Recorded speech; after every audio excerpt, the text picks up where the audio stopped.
but yeah, it doesn't. Hi, good evening. Welcome once again. We are back at it. Chuck Grigsby. I am doing the East Lansing Study Committee on Independent Police Oversight. It is March 29th, 2021, 6 p.m. We'll get started. Tonight's meeting will be a little bit different. We will be doing a community input meeting. So we will be hearing from, let me turn this down real quick.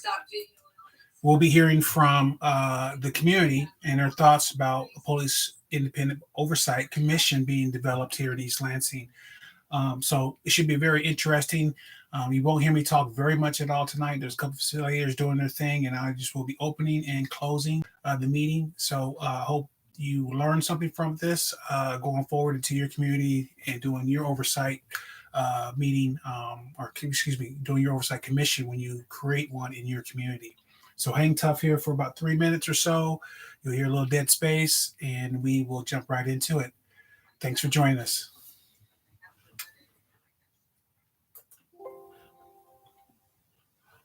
Get my volume up because I've been having volume issues.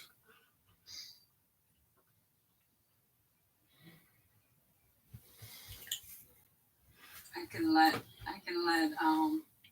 Paul Justin's on the phone. I can let George in. Okay. Yeah, it was the Austin Garcia was in the waiting room, but it's Noel, and so. Oh. Was like, I didn't know either.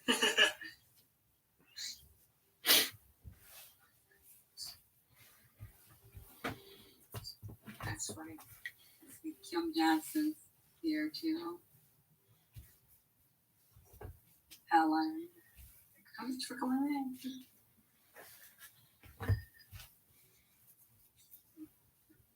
So will we all be on just to kind of like orient folks first and then break out into the breakout rooms? And there will be a regular taking of roll. So we'll be responding to that.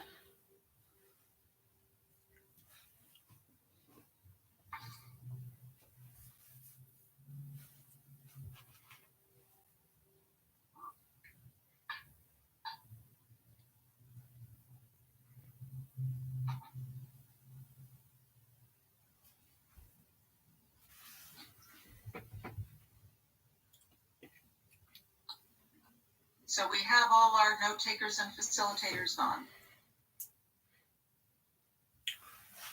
We're fully staffed? Yep. Great. Fully volunteered. Looks like all of our note takers, facilitators have the co-host role. Okay. So if you'd like, we've got 25 seconds. I'm going to just start admitting everybody so that we can get started on time, okay? Thank you. I'm going to start the recording first. This meeting is being recorded.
All right, Chuck, we're getting the last people trickling in from the waiting room. I'll keep an eye on it, but I think you're probably good to go. We're good to go? Okay. Welcome to the East Lansing Study Committee on Independent Police Oversight Commission meeting that we have tonight at 6 p.m., March 29th, 2021. Thank you all for joining us. Tonight we have a special edition of our community input meeting where we'll be hearing from the public in regards to our Police Oversight Commission. Can we go ahead and go into roll call introductions? Diane, please. Kathy Boyle. Kathy Boyle, attending virtually from East Lansing, Ingham County, Michigan, and I'm a member of the committee. Sade Colwood. My name is Shadi Khalid. I'm virtually attending from Douglas, Massachusetts, Worcester County. Kelly Ellsworth Hutchison. Kelly Ellsworth Edgeston, attending virtually from East Lansing, Ingham County. Noel Garcia Jr. Good evening, Noel Garcia Jr., attending virtually from East Lansing, Michigan, Ingham County. Chuck Grigsby. Chuck Grigsby, East Lansing, Michigan, Ingham County, Chair of the Commission. Cedric Haro. Cedric Haro, attending virtually from Mason, Michigan, Ingham County. Helen Josephson. Good evening. I'm Helen Josephson, attending virtually from East Lansing, Michigan, Ingham County. Jerron Reed Davis. Chris Root.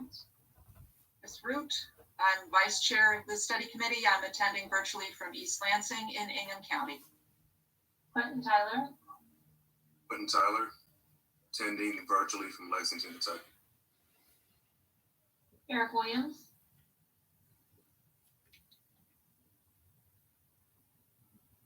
Ron Bacon. Ron Bacon, attending virtually East Lansing, Clinton County, city council person, as well as liaison to the Police Oversight Study Commission. Now staff will introduce themselves, starting with City Manager Lahannes. Good evening, everyone. I'm George Lahannis, City Manager for the City of East Lansing. My role has been to support the commission through their work and provide information to them and assistance. And we're just here to say hello and welcome. And then staff will be stepping off to allow you all to do your work. So thank you for attending. We really appreciate your assistance and input. Chief Kim Johnson. Good evening. My name is Kim Johnson, the Chief of Police of the City of East Lansing, and I became the chief back in October of 2020. But before that, I was at the police department for over 30 years. So I'm glad to be back, and I'm staffing this the committee to help them reach their objectives and goals, things of that nature. So, welcome. Thanks for being here. Deputy Chief Steve Gonzalez. Good evening, everybody. My name is Steve Gonzalez. I'm the Deputy Chief with the Police Department, and similar to Chief Johnson, I'm here to provide support to the committee, and then also the staff as well. Human Resources Director Shelley Newman. Diversity, Equity, and Inclusion Administrator Elaine Hardy. Hello, I'm Elaine Hardy, and as the chief indicated and the deputy chief, I'm just here as staff support. Justin Duranke. Hi everyone, Justin Drinky. I traditionally work in Parks and Rec, but I've been facilitating Zoom for the study committee. So if you run into any technical difficulties today, feel free to chat me directly. I can help troubleshoot that. You'll see me in the chat as well, providing some instructions while you're in the breakout sessions. And I'm Diane Schaefer. I provide administrative support to the commission, to the subcommittee. Thank you, Diane, and thank you, everyone, and staff for joining us tonight, as well as the commissioners and the public. We'll move into item 2 on the agenda, where Commissioner Tyler will take over for the introductions. Commissioner Tyler, please go ahead. Thank you, Chuck. And if I could start off with a quote by Coretta Scott King. Coretta Scott King says, "The greatness of a community is most accurately measured by the compassionate actions of its members." On May 26th, the City Council of East Lansing, Michigan appointed a study committee to examine police relations within the community, and also to make recommendations to the City Council to create and implement an independent police oversight commission.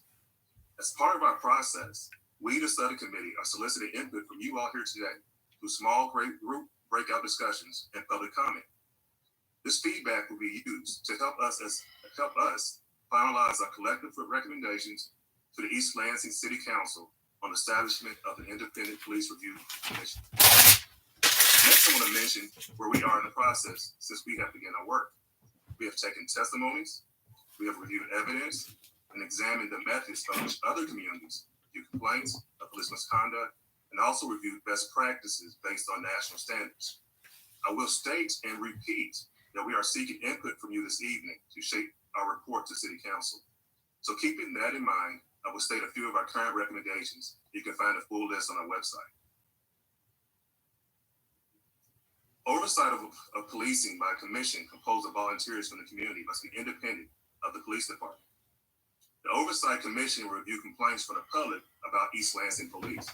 The public will be able to submit recommendations about policing policy and practices. The Oversight Commission will be proactive. The Oversight Commission will research and review data about policing practices by East Lansing Police Department. It will also publish reports of its findings. The council should and will allocate sufficient funding for the Oversight Commission. Now we will move toward the breakout groups. But before we get started, I have some community norms guidelines for this evening that I will discuss. First, I want everyone to try on ideas. If someone expresses an idea, opinion, or point of view new to you or different from your own, try it on. Try to see it within the other person's perspective. It's okay to disagree. We will surely disagree, but it's natural. We may come to better disagreement and better understanding because of our disagreement. Let us sit with our disagreement, even if it feels uncomfortable. It's not okay to shame, blame, or attack. Next, let's practice self-focus. It means to be aware of your actions and set goals. Then hold yourself accountable. Practice both and thinking means taking more than one perspective. Understand intent versus impact. Be aware that your intentions may be good, but the impact may be different and cause harm on different people. And last but certainly not least, let's maintain confidentiality. We want people to feel comfortable to share without thinking what they say will be repeated after this webinar. And we also want to make sure that what we share here stays here. And as we move forward in our small groups, we will have facilitators and note takers that will lead questions in the following categories: accountability, transparency, community, and trust. We have dedicated 30 minutes or so for these conversations. If more time is needed, we will provide. Again, we're not married to these recommendations or even these questions. So again, let's begin our process. Thank you for your time and look forward to valuable contributions and discussions. Thank you, Chuck. Thank you, Commissioner Tyler. And then we'll move into our next portion of our meeting and item number 3 of our breakout sessions. For the audience there, please look on your screen. You will have an option to break out in the room, or you will automatically fulfill your place in a breakout room. Please be patient for a moment or two while we get everyone organized and facilitated into the rooms. Thank you. Yeah, give me just a few minutes to get everything assigned and opened up here real quick.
Alex, we almost have the same color wall.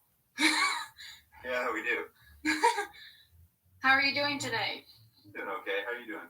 Pretty good. Just got out of work, but pretty good. Just waiting for some others to come in here.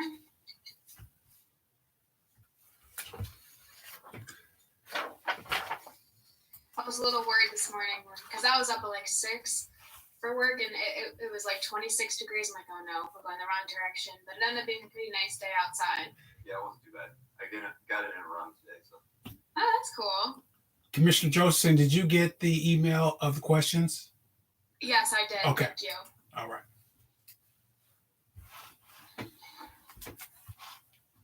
Do you think Chuck, if we screen shared the questions so everyone could see them better?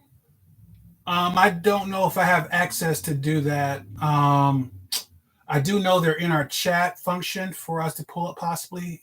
There you go.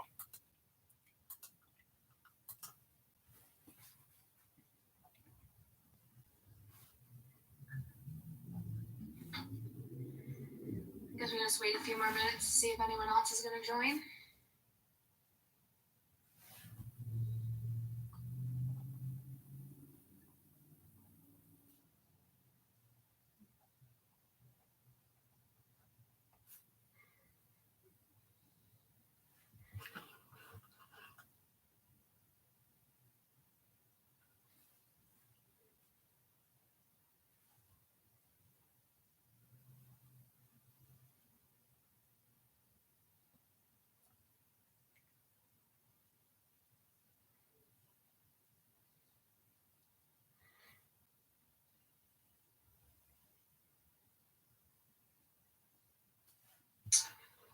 It's looking like we're not getting any new people.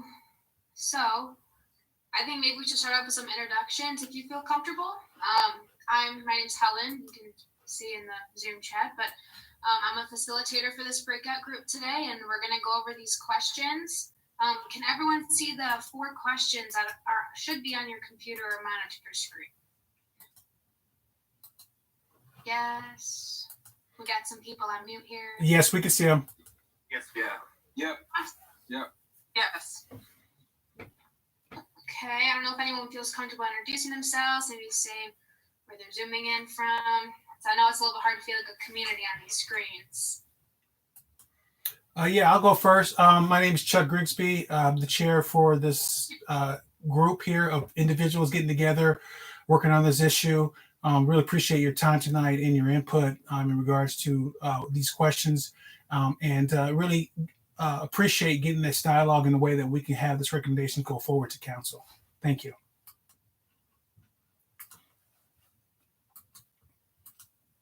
I'm Kit Carlson. I'm the pastor down the street at All Saints Episcopal Church. I'm Kath Edsel. Am I unmuted? Yeah, you're unmuted. Yeah. Okay. I'm Kath Edsel, zooming in here from East Lansing. I'm a resident here in East Lansing, and I actually did a little bit of work in the very, very early phases of getting this ball rolling. Very cool. I'm Dustin Petty. I'm a faculty member at MSU, and I'm from East Lansing, zoomed in for East Lansing. Hi, I'm Tassin Sardar. I live here in East Lansing. I try and participate in community activities, volunteer in the community generally here. I also attend the Islamic Center in East Lansing, and I'm also a member of the Human Rights Commission. But today I'm attending here as East Lansing resident. Glad to have you. Hi, I'm Esther Graham-Mule. I'm a resident of East Lansing in Clinton County, and simply here to observe, listen to what everyone has to say. Thank you. Awesome. Hi, I'm Alex Leesman. I'm a resident of East Lansing, and mainly I've gotten into this through, I've been involved in FOIAing the East Lansing Police Department for a while.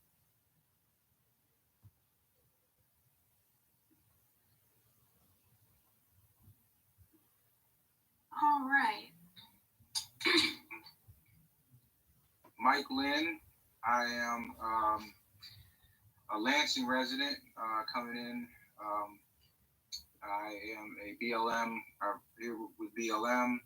I am a executive chair at NAACP Lansing, founder of the Village Lansing, and co-host America 20 to Life, and just all-around advocate. Thank you. Welcome, Mike. Yeah, great to have you. Okay, so if that's all the introductions, I say we just dive right into it. So our first question is about accountability. And I don't know if everyone's had some time or maybe taken a moment to look at those recommendations that were briefly described earlier. But these questions basically go in regards to that. We just want to make sure we're making the most effective oversight commission that we possibly can, because we're all, stakeholders in this community, and we all care about this community, and everyone's voice is important. So this first one is about accountability. Some proposed activities of the Police Oversight Commission will be to review public complaints about police misconduct, make policy recommendations, and report findings to the community. Do you guys think any other areas of accountability practices that the Police Oversight Commission should consider?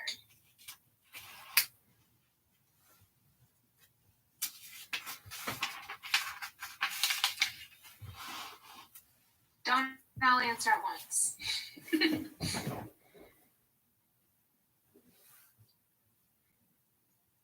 So I guess maybe to start, how do we feel about what's listed in this accountability section, where we're talking about what we're suggesting from our discussion so far, where it's the public complaints, police misconduct, policy recommendations, and report findings? How do we feel about the scope of those?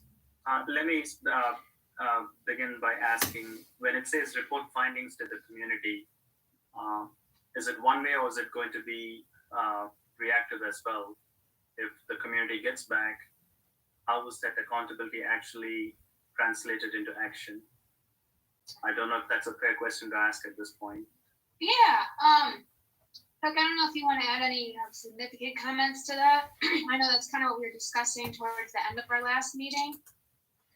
Yeah, just to give you, I didn't say I'm the note taker, so I'm trying to just listen in and write down everything that everyone's doing. But yeah, the accountability was something that we as a commission are working through and trying to have a commission that has an ability to be able to have information or have access to information.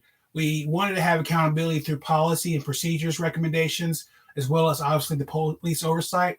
But we wanted to stay away from the disciplinary aspect of it all, because that got us into the weeds of the collective bargaining agreement, some of the union stuff, and it's really dragging this thing out, where when we submit it to council, it's most likely going to be something they can incorporate right away into our community. So the accountability is really kind of what can we do and how can we look at this commission, or what do you expect of this commission, in a way to hold them accountable in regards to not worrying about the disciplinary part of that, if that helps you. So in terms of your point, if our reports are going to be proactive or reactive, I think that's something that we need to discuss more as a commission. I think we've so far been focusing on what those reports are going to hold and who's going to have a say in what we're reporting on. So I think that's something that we definitely can jot down to bring to the attention of our independent study commission, because I personally feel like that's an issue that has not been talked about enough. So I appreciate you bringing up that point. We haven't discussed, we don't have a solid answer on that specific detail yet. Is it possible for you to enlarge the print? Yeah. Here, You can just pinch it and spread it out, Dave. Oh, there you go. Is this a little better? Yes. Wonderful. I have a question. It says report findings to the community, but I'm wondering, who is the commission accountable to? They're accountable to the city commission. Who's going to have the authority to do anything about findings or recommendations that the commission makes? Right, and the question of authority is very important in terms of citizen review boards and oversight commissions.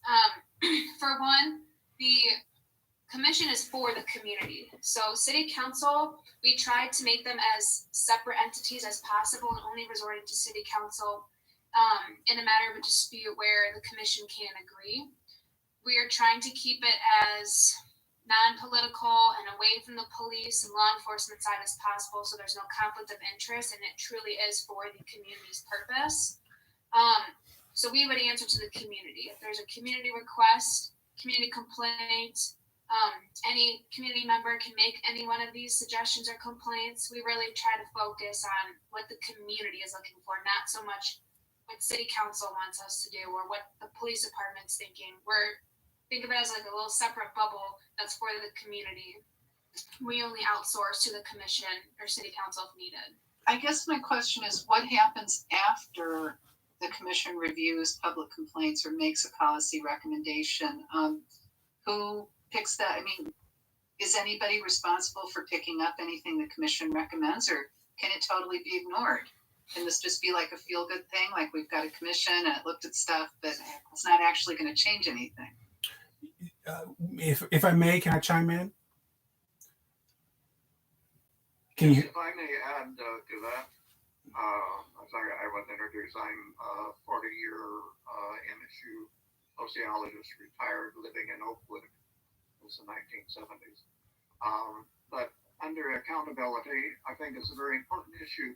The one I'm surprised not to see in the list of 4 here is autonomy and independence, because I understand that one of the study committee's issues that they're considering seriously is what has been recommended nationally among oversight commissions, is their autonomy and not being a part of either the police department or the council, but to be able to make autonomous separate recommendations. Yes, and we definitely can add that word. Can I kind of? Yeah. Go ahead. Yeah, I would actually absolutely agree with Dave and Kit. So the autonomous piece is really important, but even when you add the word autonomous, if those recommendations coming out of this autonomous committee to the police department or to the council are simply ignored, then this whole study committee becomes simply a feel-good token, as Kit put it. And my second question, or that was a statement, but my question would be, in regards to accountability, you receive a complaint from the public. How are you assured to get all of the information regarding the complaint? I believe it was Alex said he has dealt with FOIAing the police department, which is kind of a joke. They give you nothing. We know that the police department withheld a whole bunch of data on police brutality, particularly against Black and Brown community members, from the HRC, from the Oversight Committee until it was really pushed for. So not just independence, but how are we sure that this committee is getting the information they need, and that then when they make the recommendations, that the recommendations mean something? Those are great points that you guys are bringing up, and I'll try to touch just a little bit on just for clarification purposes. So the way the structure that we're recommending right now is basically we have the Independent Police Oversight Commission having their recommendations go to the chief of police that is independent of their internal investigation. And that's just, we had a conversation if that report should also go to council, go to the city manager, go to multiple amount of people so that information is out there, so we can try to protect against them just ignoring the recommendation. It's really, as far as teeth in that and what the recommendations are, just like all police oversight independent commissions around the country, they don't really have very much teeth, and it's really a political, cosmetic media type of thing that really puts the pressure on these issues, especially when you have a high profile situation. The second thing was the FOIA concern and releasing information and getting stuff late, not getting it all, getting partial. That's something that we have built into our recommendation, that we try to enforce that when this commission asks for this information, they have the same powers as the council to be able to get everything unredacted in a way that they're having that be incorporated. Whether the council approves that, whether we're able to get through that, that's kind of what we're trying to do to avoid the tokenism of having independent oversight in a way that doesn't really do anything but feel good about it, their title. Because that is the big downside of sister boards across the country, is that they don't necessarily have, like they were saying, teeth or like power to physically change things. It's more of a underlying push. When you the community behind an idea, there's more pressure on the department to listen to the community, as opposed to just a couple of citizens here continuously complaining to the police department. You now have a somewhat committee body of government composed of volunteers that represent the community to really push that agenda. I think, Dave, you brought up a good question about autonomy. And we had a very thorough discussion in regards to that. Should the Independent Police Oversight Commission be housed in the police area in City Hall? Should it be independent over at the Hannah Center? Should we have separate staff from the police in the Hannah Center working part-time just to handle the information, the requests, and the data collection? These are all things that we are talking about when we think about autonomy and being to have independent access and availability to look at things without being tied to the police department. So those are things we're also working into the recommendations to your question, if that helps you at all. It's really, from what I understand from Vice Chair Root, that one of the biggest mistakes that an oversight commission can have is to be housed in the same area or place as the police departments doing their thing. And obviously for complaints that, you want to have multiple sources to be able to do that for people to feel comfortable with that. But as far as the actual commission, we will probably be making a recommendation. I think we all voted on having that be separate from the police department in City Hall and being able to do that.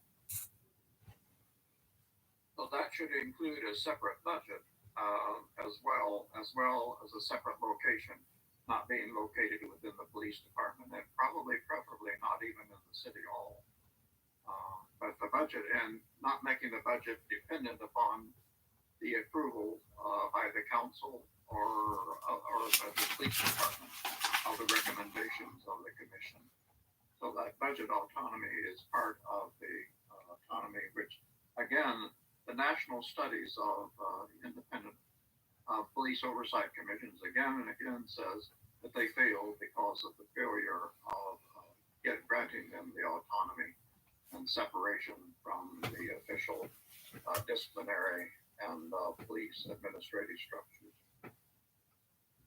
Bringing up a great point. I agree with you. I really appreciate that perspective.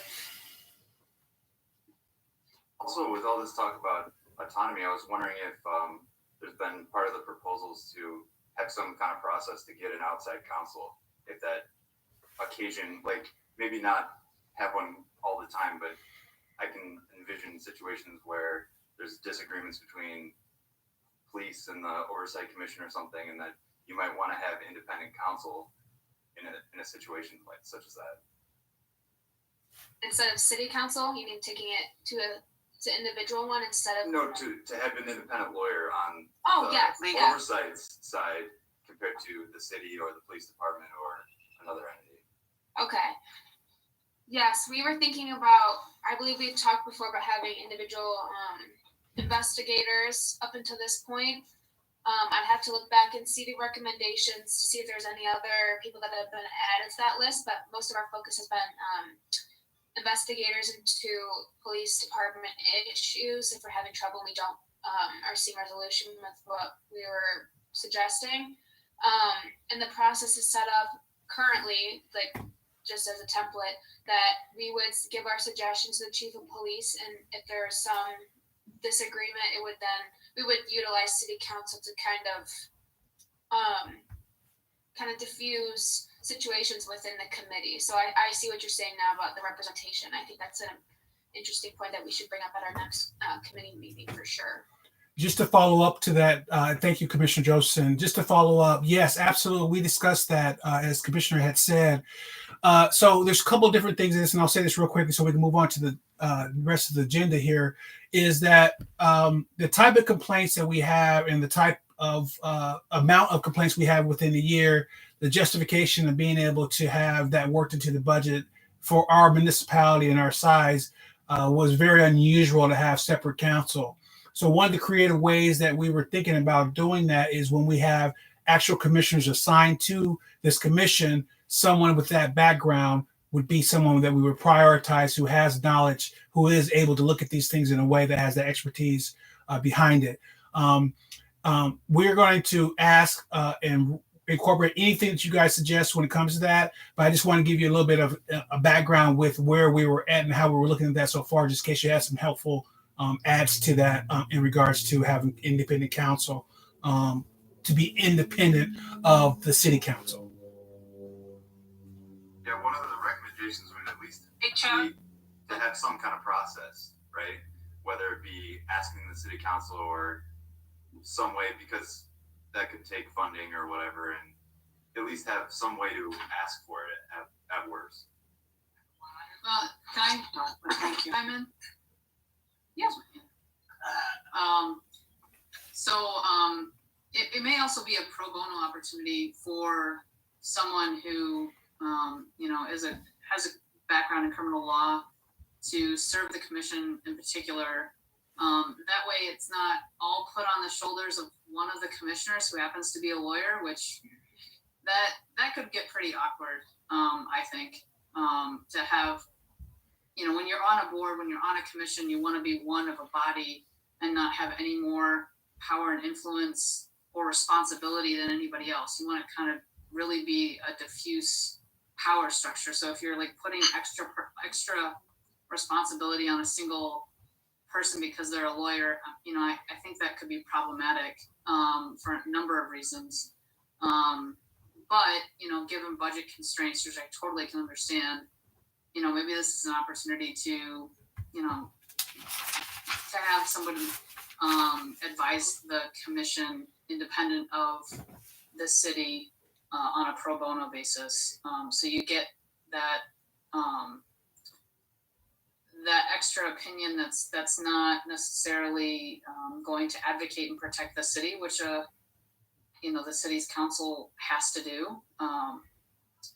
But at the same time, not put extra burden and responsibility on one of your board members. I think it's a tricky situation though, but I think a pro bono situation is possible. Yeah, and we we do have it written in there to be able to have the ability to ask for that. Again, it's council's final decision, and we were thinking also, especially when you have a very sensitive, high profile, or you have some type of things that really are egregious in regards to the type of incident that does happen. So just to let you know, we do have it written in there in a way that we can do that, because we do appreciate what you just said about being autonomous with the body, but still having the expertise in the same way where they can kind of be with the commission. So thank you, and that's well noted. You were going to say something, Kat, that I didn't catch earlier? I was going to say two quick things. One, that autonomous from the city attorney and the city council is going to be huge. They are both working for the city, and at utmost importance in their mind is, what is this going to cost us if there's a finding that we did something wrong? And so that's always going to be problematic to use resources out of that in order to other than to get information on a situation. My second was in that accountability, we're talking about reviewing public complaints. The only problem I have with that is that it then requires somebody to come to the police department and file a complaint. Is there somewhere in the, and I didn't read the whole list of recommendations, but that the data like we just recently received with brutality, with police stops based on race, based on gender, is that information going to be routinely reviewed by the Oversight Commission? You want to do that, Joe? Yes, absolutely. We want to be able to have an ability for them to have data retention, looking at annual reports of last year, the year before, also looking at quarterly reports of incidences, arrests, traffic interactions. So absolutely, we're going to have that built in to answer your question, I believe. And we believe that that's going to be one of the most essential pieces to them being able to be effective in a way that, even without teeth and things like that, they can really make high level recommendations and input to council, where it's really going to be hard for them to not support some of the different things that we have.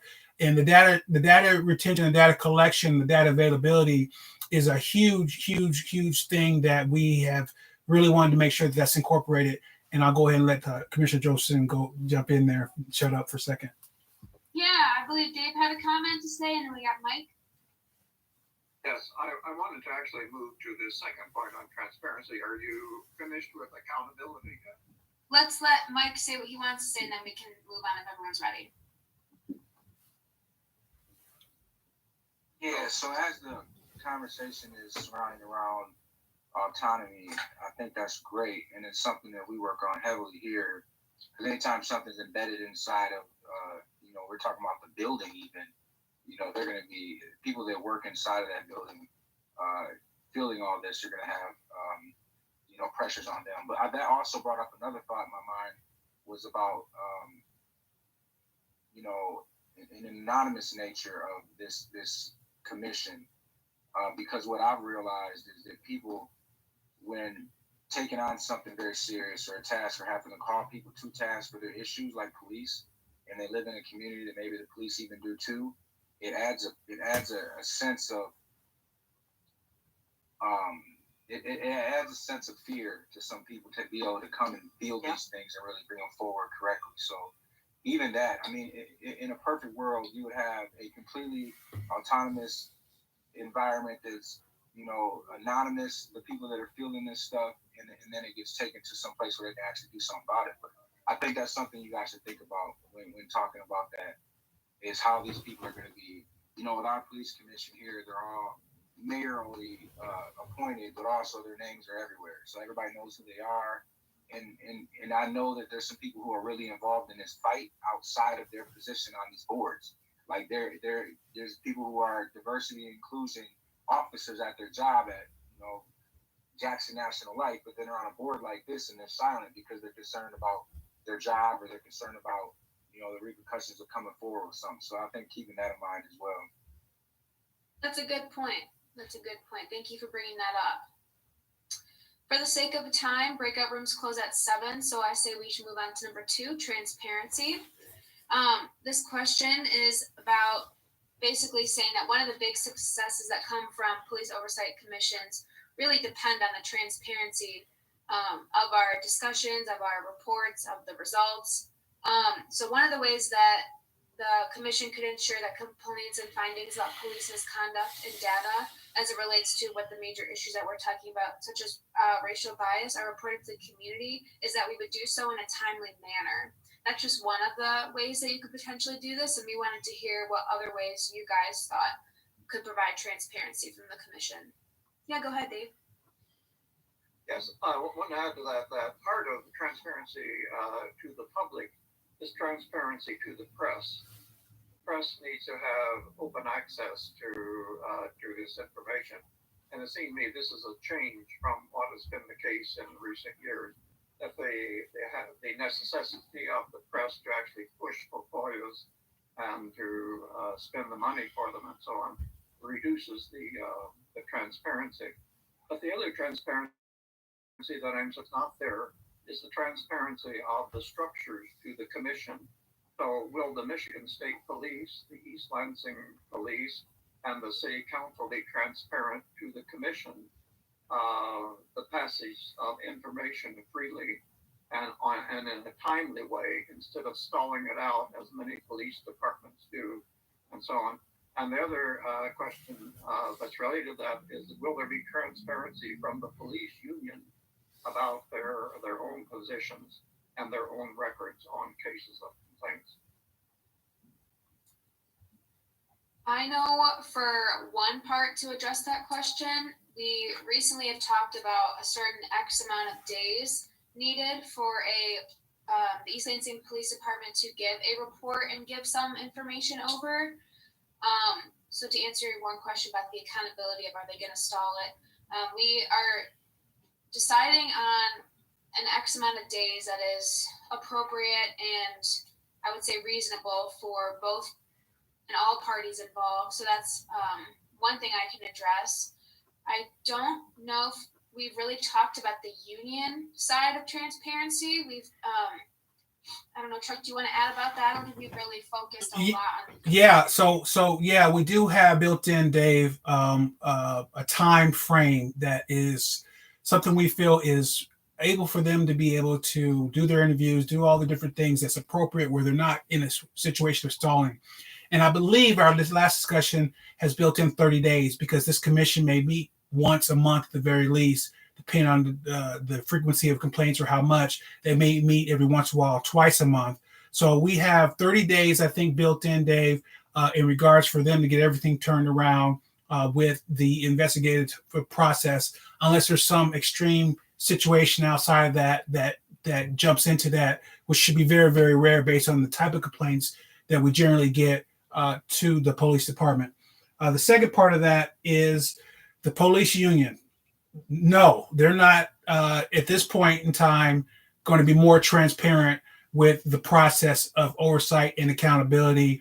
They have really built this big wall of collective bargaining agreement and all these different things built into the union contract that really does not allow, and this is probably, I think we looked at the numbers, I think it's 98% of oversight commissions have to abide by or are abiding by based off that structure, the way it's set up, where the union, unfortunately, is impeding the ability for us to have more transparency from their side and from the transparency that we would like to have more from the investigatory process. Hopefully that answers your question. Thank you. Does anyone else have any comments about transparency? Yeah, I'd just like to bring up about the FOIA is that I don't think you can really rely on that because I've had so many poor experiences with East Lansing. I know a lot of people in this community have, like, I FOIA'd police complaints and they redacted the race and the sex of who's complaining. And if you're going to try to build, databases or statistics based on who is being affected by this stuff, and you can't even rely on FOIA, I think you really need to make sure that it's not solely relying on FOIA. It's a good point. We will discuss that. I have a question. Yeah. So is this, so the autonomy aspect, is this nowhere near, so I'm kind of just learning all of this that's going on in East Lansing, but are you guys not attached to the city at all, or are they agreeing to come in line with this? Because if they are, then I think the problem that Alex was talking about, the FOIA, should be null and void, given the fact that the city attorney, who is hired by the city council to do this. So I just feel like I'm looking at this in line. If they're in line with you all, that they agree this is something that should be there, then they should agree to give transparency as well. Am I wrong, or how does this work in East Lansing? No, you're absolutely right. And the way that's supposed to work is that this group is supposed to be able to have and request and demand the things that they need to be able to look at certain things. And traditionally, in the past, they have played games with redactions, withholding, with denial. And yes, Alex, the FOIA process has not been something that has been a very good way of being able to understand how to be involved in a way you can advocate for some of these issues that we want. And so back to your question, Mike, we really want to make sure that you guys understand that this comes down to the council. When the council approves this oversight commission, when the council says that they have this ability to do that, we have it written into their statute, we have it written into their bylaws in a way that there's no question about it. It's not the police department's decision as far as the chief's concerned. It's not the city manager's decision. It's something that the process needs to be clear in front. Now, for that to actually be a reality, it really depends on the leadership in the council and holding the staff accountable to these things. And so right now, to that question, that really is a leadership question in a way that they enforce the things that they say that they want this commission to be able to go out and do. I'm going to just chime in and say, I think it goes beyond the leadership on the council. When you have a city manager who's incredibly obstructive, I think it will continue to be a problem without incredibly strong leadership on the council. Just my 2 cents. Yeah, we will definitely look into ways that we can maybe see it go a different way or figure out ways that we can kind of get around that issue, because that is a big issue that comes up with these citizen review boards and oversight commissions. And a lot of commissions nationwide have that issue. Is there any more question before we move on? Yeah. Is this going to be written in? Because I'm really interested in what Alex is talking about, this redacted FOIAs, because we have the same problem here on city attorney.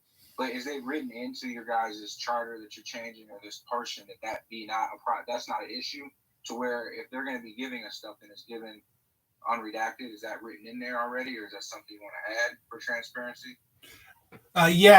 So based on our experience in the Human Rights Commission and some of the different things that you guys have talked about, we're going to make sure that if they need to redact something based off something that violates their collective bargaining agreement and all this kind of stuff, redact it. But any unnecessary redactions or delays, it's going to be written in there. That should not be the case.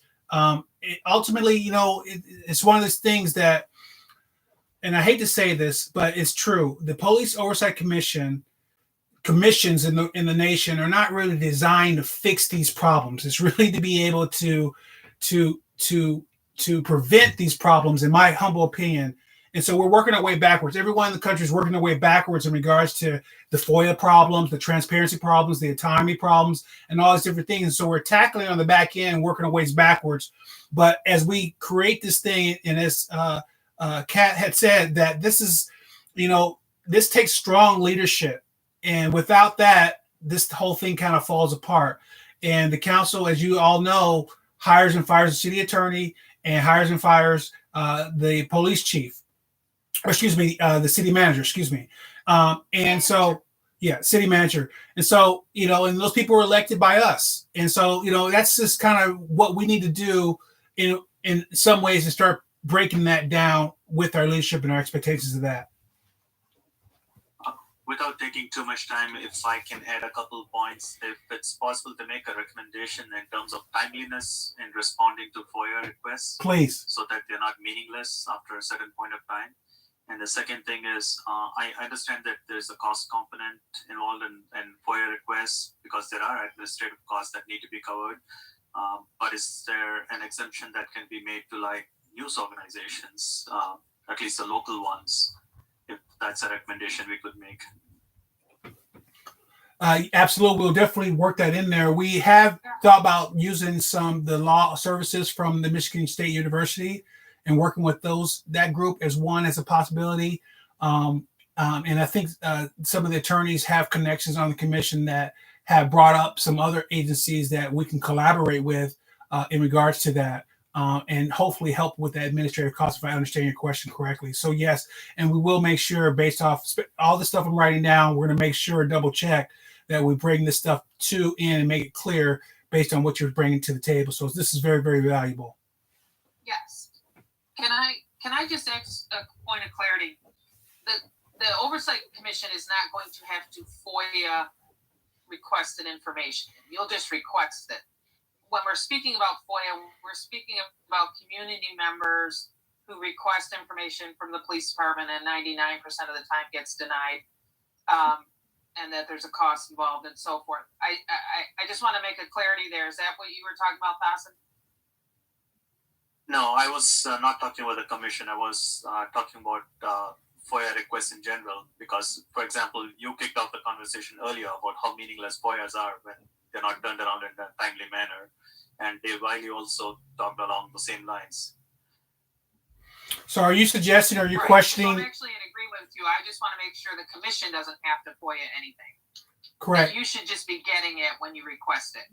And just so I understand, because you guys are so are you saying that the commission should be able to work with the community in regards to getting their personal FOIA request answered through the police department? Is that something you said? Yeah, I mean, if the commission can help establish those standards for the sake of the community.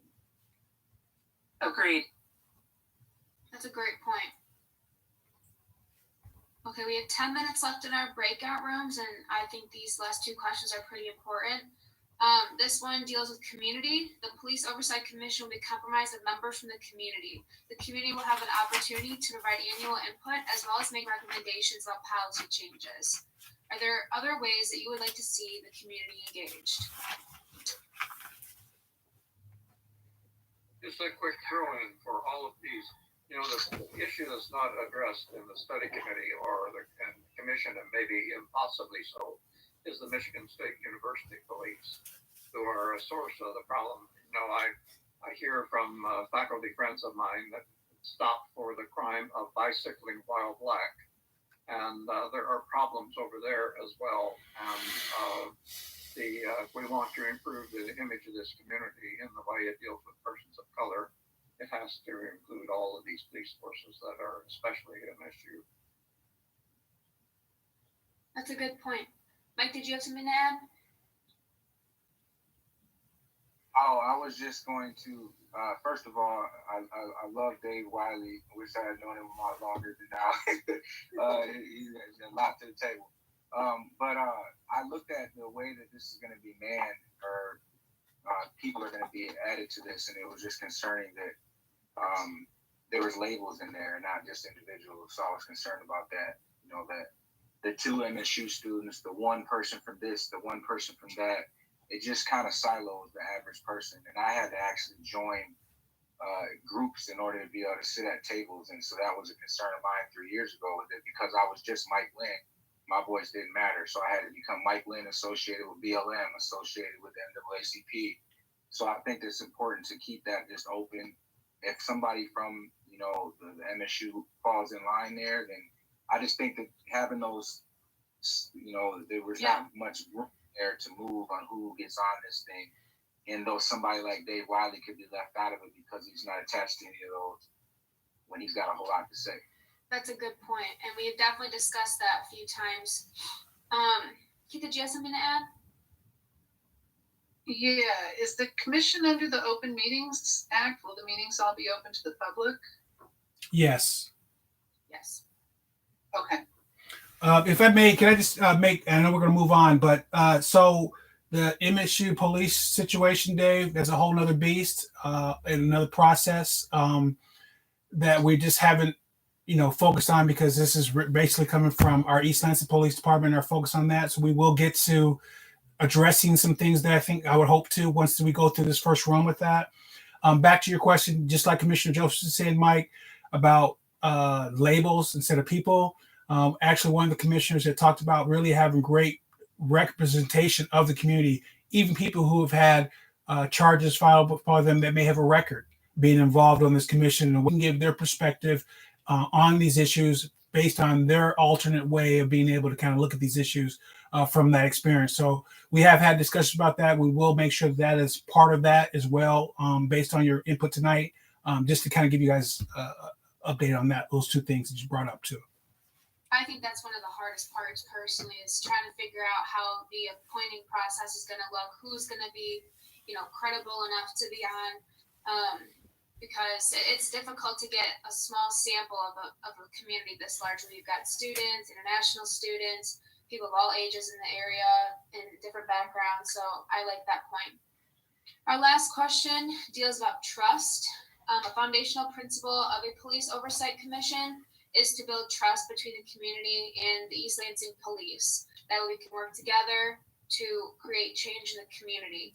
So from your perspective, what can be done to achieve that end?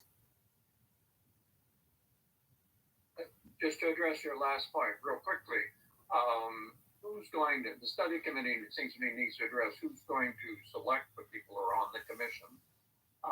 You mentioned that's going to be a serious problem, and how can one ensure their independence and certain people not being excluded because they're known for complaining too much and the like? Go ahead, Commissioner. One of the sections That include me. One of the sections in the report. No, you're okay. One of the sections in the report suggests conflicts of interest. So anyone who is currently serving as a law enforcement person is not eligible. Anyone who has served, I believe it's for the past 2 years, or parameters in which conflicts of interests are attempted to be removed from the community report. This is how the past criminal offenders came into play, because we wanted to make sure they had an equal voice as well. And we didn't want to exclude their opinions or their thoughts just because of their past. So I believe right now we have it set up where they're appointed. Have we solidified that process yet, Chuck? Yeah, we've talked about it in a recommendation. You're right on spot. Ultimately, the council is going to be making the selection of who's appointed. And we've talked in frames of being on there in 2 years and all that kind of stuff, and rotating that out and making sure that we have a great setup like we have with our commissions now, and being able to have people who want to participate get on there eventually. It really comes down to the makeup of the council who's on there. We on the study commission have a very great, diverse group of people who have really done a great job. We came together, so I have confidence in that process, in being able to kind of have the right mix of people that need to be on this commission participating. Thank you. Does anyone have any thoughts? Last question, or I guess maybe we can open up the floor to general comments within our last few minutes. I think this applies to the trust, but it's a thread that goes throughout. I'm wondering about the way in which this commission will communicate with the public. It's one thing to abide by the Open Meetings Act and do all the things right in terms of the Open Meetings Act, but that is likely going to be insufficient in order to have a good amount of communication back and forth between the community and the commission, and making sure that everybody's on the same page, or as much as you can be with these kinds of issues. I think you've got to do more communication than that, than just what the Open Meetings Act requires. But that's going to mean more money. So I think it would be wise to think thoughtfully and deliberately about how, are we just going to put spreadsheets out there with no interpretive, graphs and charts? I mean, I know that sounds very basic, but seriously, like, you can put raw data out there and you call yourself transparent, but if it's stuff that no real people can understand and interpret, I think you're just hiding behind data. So I think, but again, that's going to cost money. So that's something that we'll need to plan for. Yeah, you're absolutely right. I just wanted, because I have to say something about that, right now we're dealing with a big problem that we get request information, request history data, and all that kind of stuff, and we'll get these reports that don't make sense. It takes hours to figure it out. For the sake of transparency, we gave you something, but it's not something that really sometimes really means anything or reflects the full picture. So yes, we are definitely focused on that in regards to being able for this commission to get this data, not spend a day in a year trying to understand it, and then get it out to the community. How we do that, we haven't really talked about, what platforms and how that'll work. So that's a good point. But to the main issue of that's huge. That's a huge thing that we really want to beat and have better, because right now the games that we've been played with in getting this information has been very, very challenging in order to be able to see the numbers we just got with use of force and the traffic interactions, things like that. Those numbers have kind of been there, here and there, and here and there. But based off community members coming together, based off this process, we were able to actually get real information and have that accountability, have that trust, have that transparency. Some of these things start going in motion. We want to keep building off that, to your concern. You're right. One quick thing about the trust thing I would like to leave y'all with is be effective. That's it. Be effective in what you guys are trying to do. Do all of these things up top: accountability, transparency, and community. And I think you guys are well within the realm of getting community support. I wish we had this in Lansing right now. Oh, it's coming, brother. It's coming. We're going to be working on it. I'm hoping so. We're going to work on it, brother. You're not alone. If I can add a quick one to what Mike said, everything's going to look good in the first couple years, 3 years, 4 years, but over time, the composure of the Oversight Commission could change and it could become ineffective. So perhaps we have to look into ways to build a mechanism where trust can be evaluated. Thank you. Yes. I'm going to jump in real quick because we got 15 seconds and just say I completely trust the Oversight Commission. It's going to take a lot for me to ever trust that the police are going to do the right thing and provide you with the information. So I don't know how to answer that.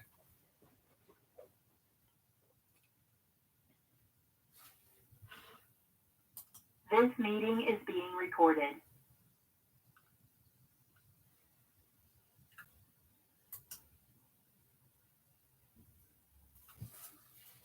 I think everybody is back from the small groups because I'm seeing 62 participants in this group. And I'm responsible for this next little part of the agenda, which is to explain what's coming next. I do want to say the group that I was in was extraordinarily helpful. People had so many good ideas and so many very specific suggestions about how an oversight commission might work, how to communicate with the community, what kinds of things the community might want to communicate about. We decided in the study committee when we were planning this evening that we would not use this time now of being back together in a whole group to report back from each of the small groups. Because that can go on, and we've chosen another way to do that, which is each subgroup had a note taker, and they were writing as fast as they could, and all of the notes from all of the small groups will become part of the minutes of this meeting. So all the study committee members will have access to the notes of what happened in all of the groups, and so will the community, because the minutes will be placed on the next agenda of the study committee. So that's the immediate next step, is to record what happened tonight.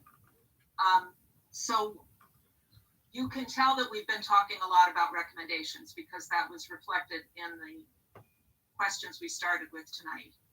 The study committee is still working on some lengthy, more detailed recommendations than the ones that were shared this evening. The process is we're going all the way through a long document of recommendations. Then we will review the changes that have been made as a result of our conversation. And then we will ask the city attorney to give us feedback. And then we'll receive that feedback from the city attorney. We'll consider it. We'll see if we want to make any amendments. And then we will vote as a study committee on the recommendations that we will present to the council. I think that's an important part of the process. The city council will certainly need to consult with the city attorney and would expect to do that. We want to do that as a study committee as well. We're not just throwing ideas out regardless of what might come next. We're trying to really be very serious about understanding what the legal and collective bargaining constraints are within which an oversight commission could actually be established. So we kind of see that as part of our job as well.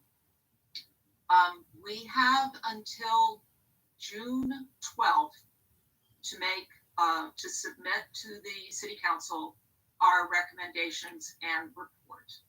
They asked us originally to get back to them in 6 months, and we just asked and were given an extension from mid-April to mid-June. We've been working hard, but we just aren't finished yet. And so the city council last Tuesday did grant us an extension until June 12th.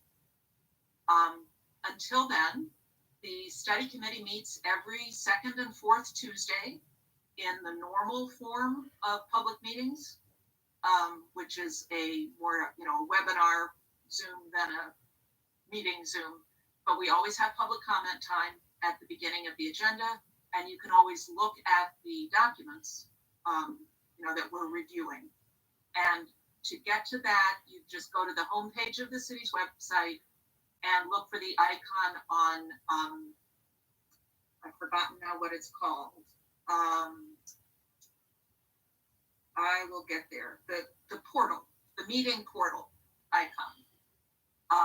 And that takes you to all the commissions and council and all of their meetings. So you look for the study committee on that meeting portal, and that's where you can find our agendas, how to call in, what we're looking at that evening. So we'll probably have another 4 or 5 meetings, and you're definitely welcome to any of those to, express views on more specific things or broad things. Then we'll make, and the presentation to the council will include recommendations coming as close as we can get to a draft ordinance for establishing an oversight commission. And it will also include a report on 3 topics. One is that we've spent a lot of time in the last 5 months requesting information from the police department and trying to put that together in a meaningful way. And so there's a chapter about reporting that data, and many of you probably have been seeing in the last couple months reports about racial disparities in arrests and stops and use of force. And that information came out because the study committee asked for it. That has actually been part of our process. We also will include in the report what's been happening with review of complaints so far, how that has evolved in East Lansing. And there is a chapter about a national review of oversight because we looked for what we could learn from what other cities have done and what national organizations have to say. So there will be content about that in the report. So we will make a presentation to the city council. We don't know exactly the date, but it should be soon after, around June 12th. It's conceivable we'll get finished a little bit earlier, but it will be at about that time. And it is absolutely wonderful that everybody came out tonight. And I want you to remember that the study committee members you're talking to tonight will not make a decision about anything. We're just making a recommendation. So if you are interested in having input in what gets decided, it's the people who we elect to serve on city council who make decisions. So it is they who will be voting on the ordinance. And so we really encourage you to keep involved, keep a watch, show up on Zoom when the study committee gets to make its presentation to the council and when the council begins deliberating on the Oversight Commission draft ordinance, because that is what actually will matter in terms of what the outcome of all this is. And we know city council members are listening and watching and paying attention, and it will become their turn to really make a decision. And so that's where it's really important for people to remain engaged. So that's the next steps for people who are interested in how this is all going to emerge into a new oversight commission being created in East Lansing. I'll turn back to the chair, to Chuck, to take us to the last part of tonight's meeting. Thank you, Vice Chair Root. Yes, please stay tuned, stay engaged past tonight, as she was saying, with how you're able to do that through our way of participation. If she did not say, I may have missed it, there are previous meetings that we've had. They all have been recorded. They're all there available for you if you want to go back and look at more of the body of work we've been doing and how we got to where we're at now as well. So that is available to you as much. So we'll go on to item number 5 on our agenda. And this is the part where we will be hearing from you as individuals. We're going to have a raise hand function for you to be able to speak. But before we get to that part there, and if you do want to speak past what you've talked about tonight in the breakout rooms, you will have that opportunity. But our commission needs to do a quick vote on that participation. So just hold for a quick second while we get through this parliamentary process here on item number 5. Pursuant to MCL 15263 subsection 1, limiting public comment to 3 minutes per individual for tonight's electronic meeting, I'll entertain a motion from one of our commissioners. I think that was moved by Commissioner Josephson, seconded by Support by Kelly Ellsworth Etchison. Seconded by Commissioner Ellsworth Edgerton. Is there any discussion? All those in favor, please say aye. Aye. Any opposed? Aye. So moved. All right. So what we'll be doing, community members, is giving you an opportunity to speak. You'll have 3 minutes to be able to do that. It's up to you what you want to say and how you want to say it based on what you've talked about tonight or anything else. And the raise hand function will be your way of being called upon. If you are not speaking, please mute your phone or your line on your device so we're able to hear the input from the community members.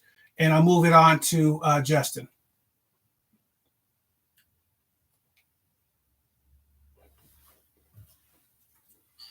Thanks, Chuck. I'm just here to help facilitate. If there's anybody that would like to take advantage of the public comment at this time, feel free to use the raise hand function. You can chat me or use any of the reactions to indicate that you would like to address the committee at this time.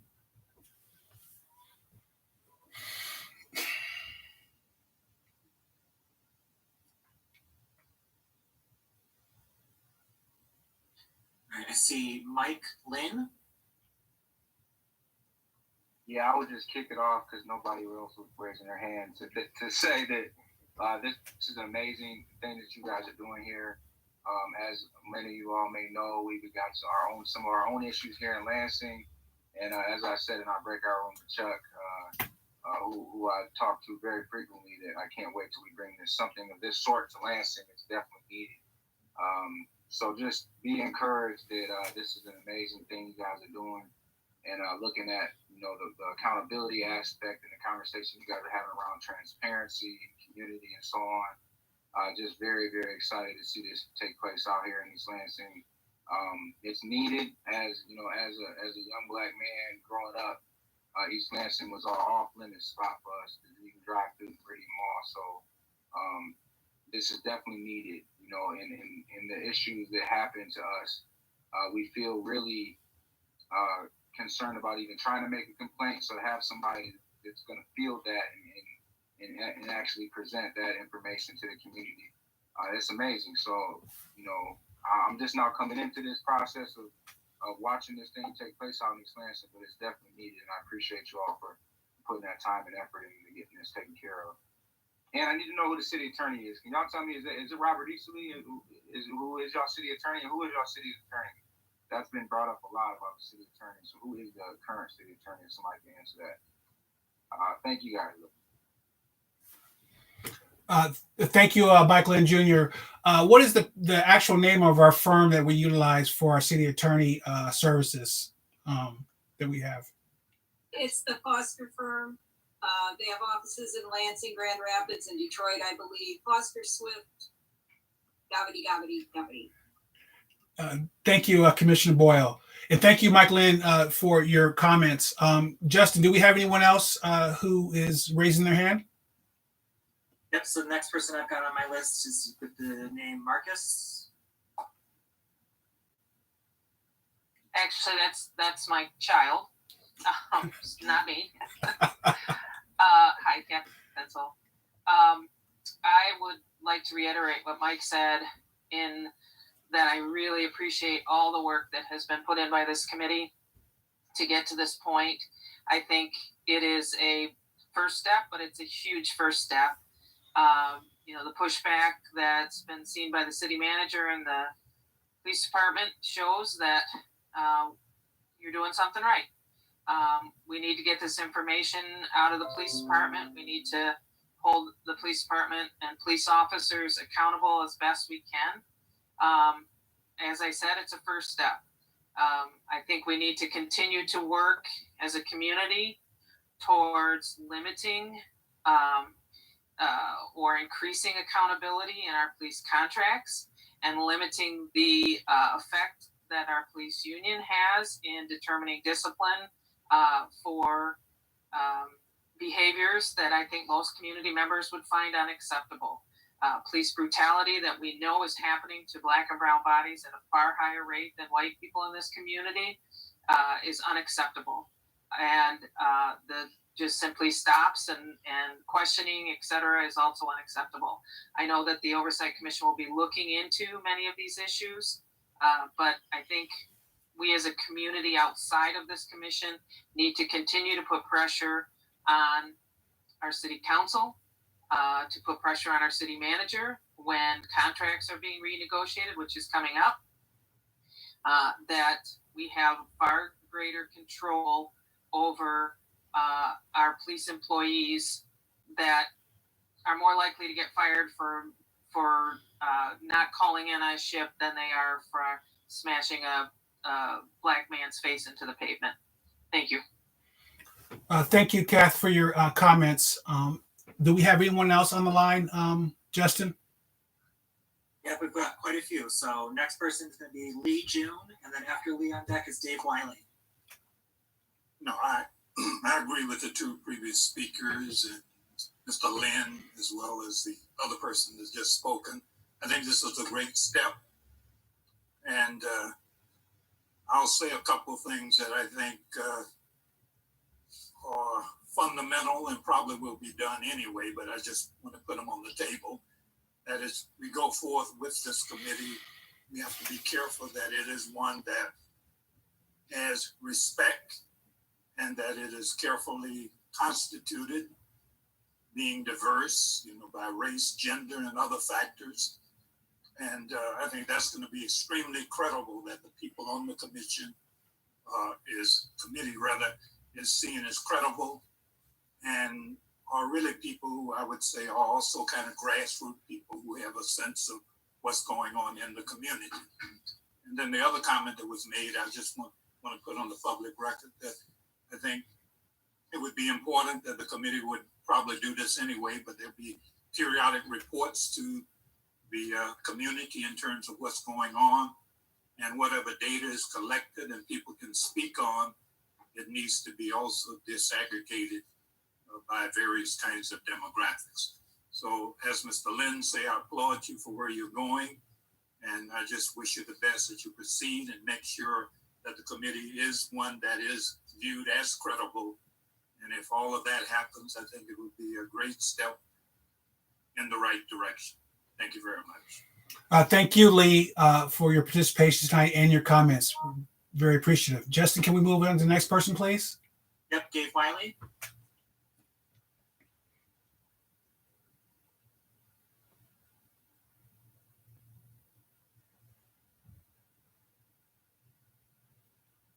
He's muted.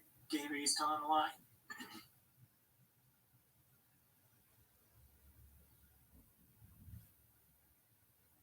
I'm sorry.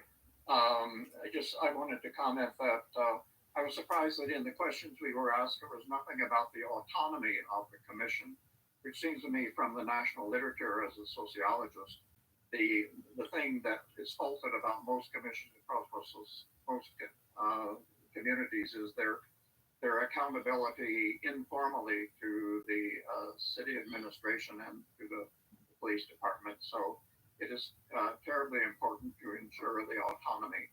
The second thing was in the transparency section, that it was focused primarily on transparency to the community.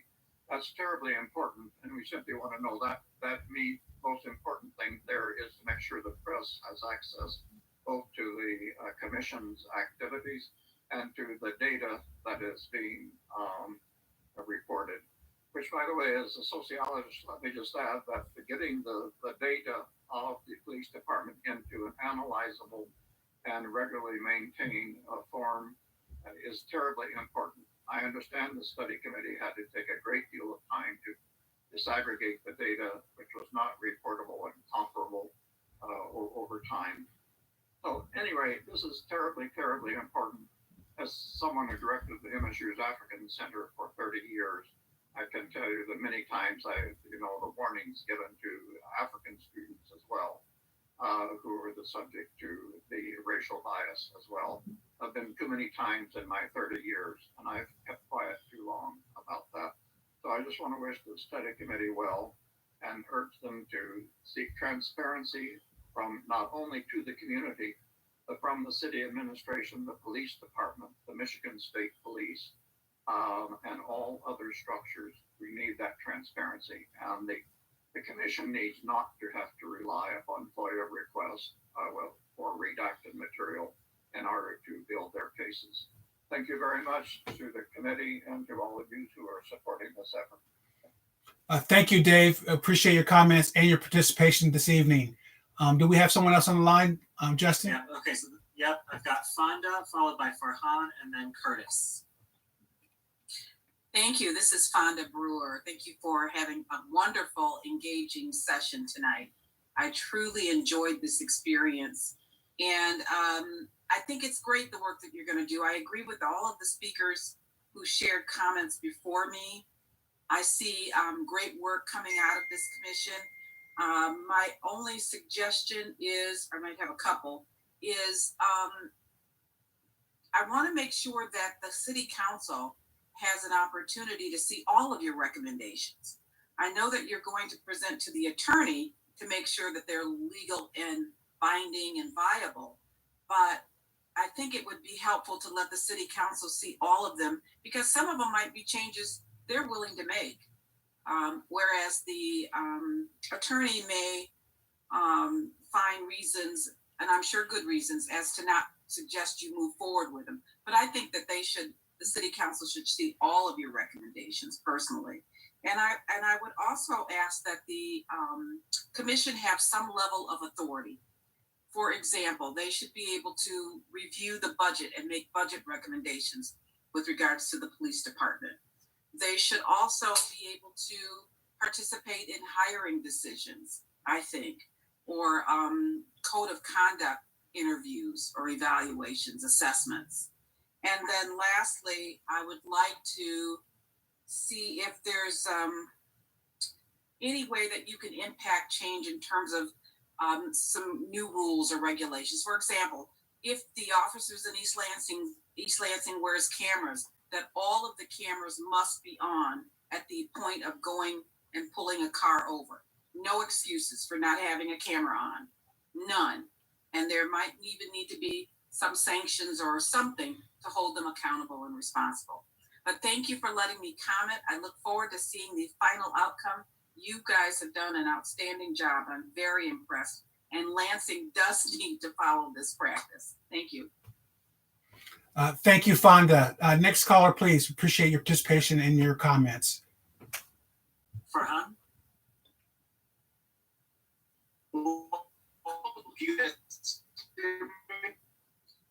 It's a little choppy.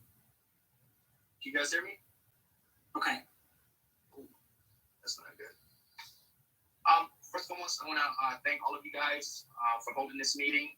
Chuck, Chris, everyone else in this committee. I want to thank all of you guys for doing this.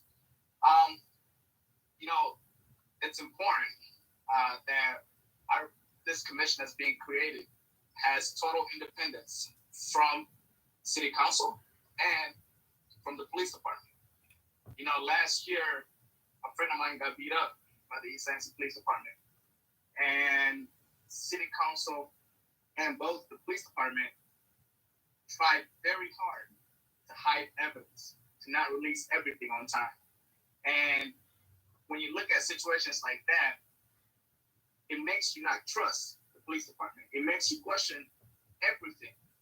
And, so this gives me hope that we can once again trust our police department and our city council. I think independence for me is very huge, very huge. And I want this commission to have their own website. I want them to have their own social media so that people can reach them without necessarily having to come to City Hall or go to the city's website, which has a bunch of things. East Lansing has always been a place that I stayed away from. It's a place where people like me get pulled over, and I always try to stay away from East Lansing. The only time that I went to East Lansing was during Ramadan, which is the holy month of Islam, where we fast for 30 days. And I always got pulled over. My family and I always got pulled over. And till this day, I don't go to East Lansing as much. But the city of East Lansing is in far better place today than it was last year. For the first time ever, we're having a police oversight committee. We have a Black city attorney. We have for the first time ever, brown people and Black people are the majority on city council. We have a police chief that's a Black man. So we're making progress. Representation matters. It's important that people that we hire, the police officers that we hire, represent us as well, and not just okay, thank you, and not just a bunch of white people. And I looked at the numbers, and the only reason why we had less Black people pulled over in 2020 was due to COVID-19. Think about that.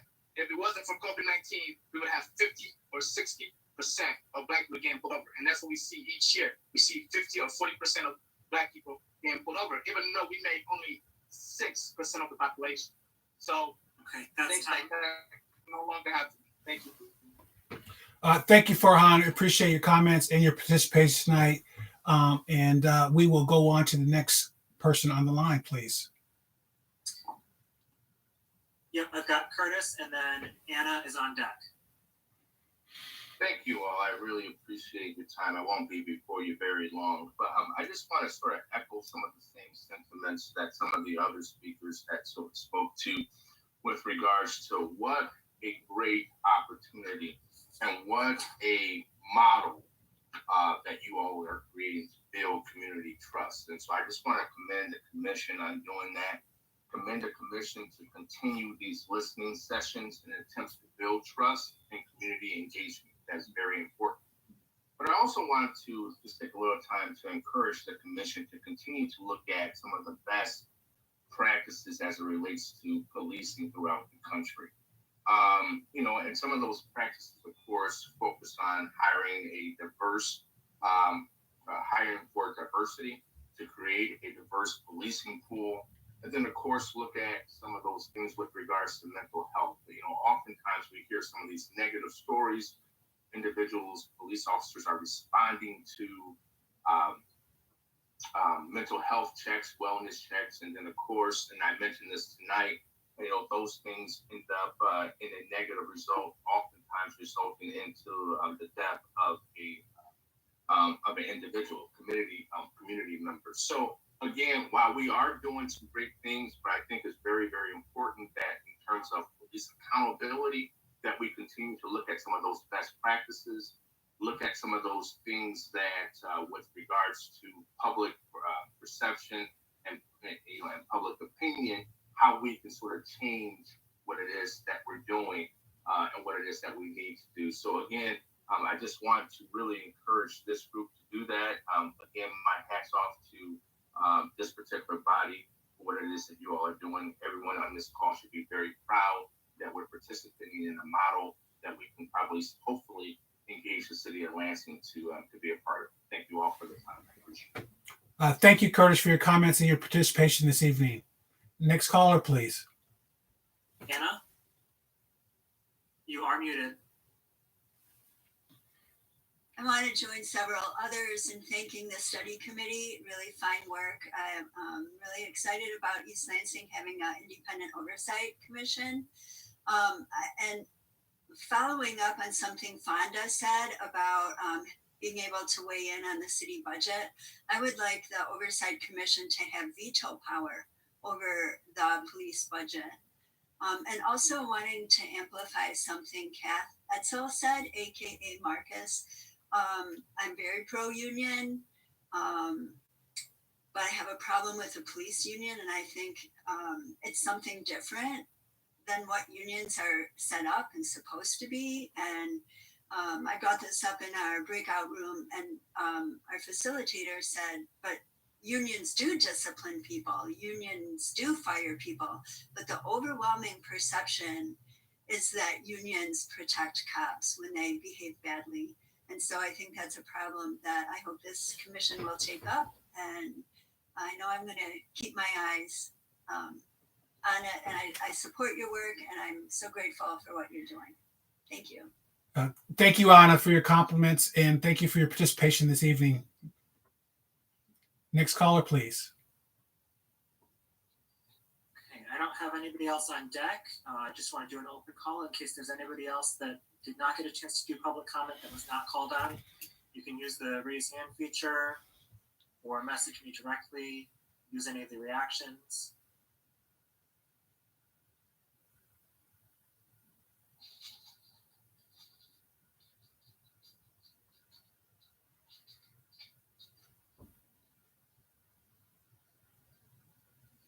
Okay, Chuck, I'm not seeing anything.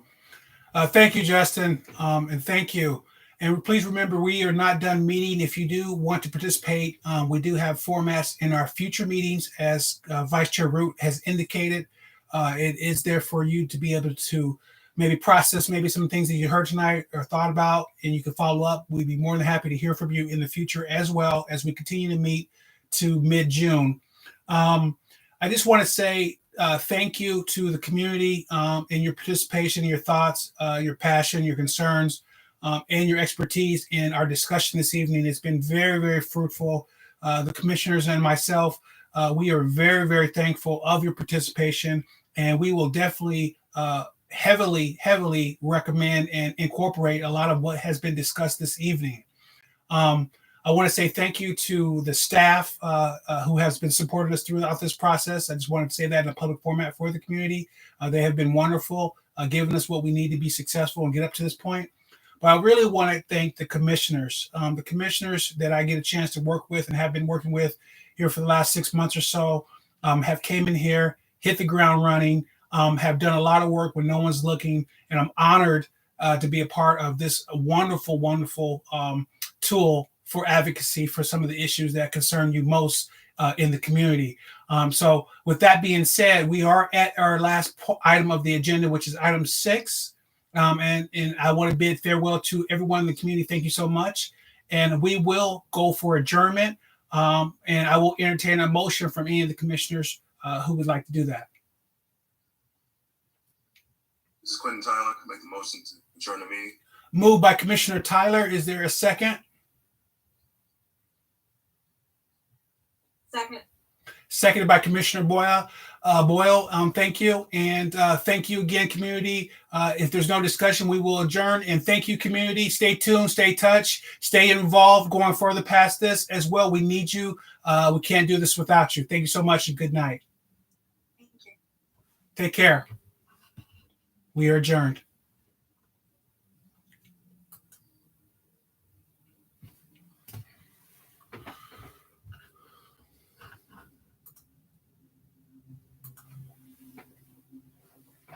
Justin, I think we're gonna need to do something about capturing all the stuff in chat too, because there's a lot of stuff in there and I didn't even get a chance to even look at it, so. Yeah, most of it was me, but